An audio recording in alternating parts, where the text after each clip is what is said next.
natin ngayon ay nilagang pata with gabi ala kusinerong musikero. O ang ating mga kailangan, ang pata na nakahiwa na, ginger, onion at saka onion leeks, gabi at pechay.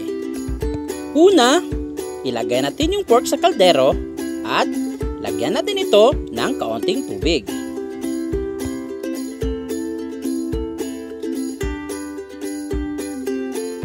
Sindihan lang natin yung apoy, tapos titimplahan natin yung karne ng salt and pepper. Tapos pwede rin kayong maglagay ng MSG, depende na sa inyo yon. At kapag kumulo na siya, buksan lang natin ito at tanggalin natin yung mga bula.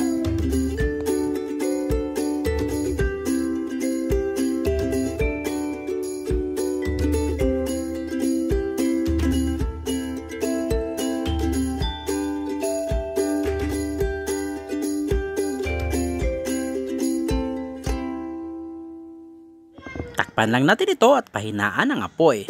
Papalambutin natin yung karne na mga 20 to 30 minutes. Kung sa tingin yung malambot na yung karne, ilagay na natin yung gabi at ang mga sangkap dito.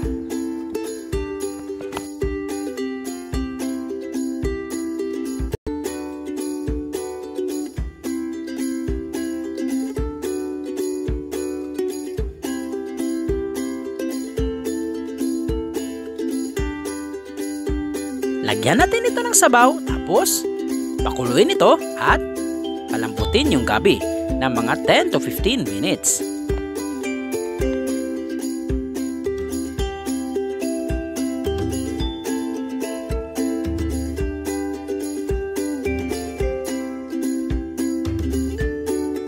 At kung sa tingin yung malambot na yung gabi, ilagay na natin yung pechay, tapos yung spring onion. Panito ulit at pakuluin.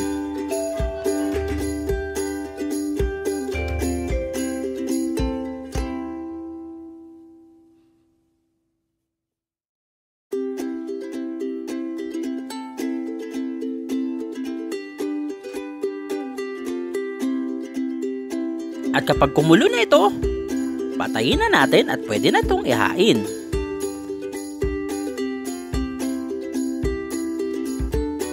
Charan! Ito na ang ating nilagang pata with gabi ala kusinerong musikero.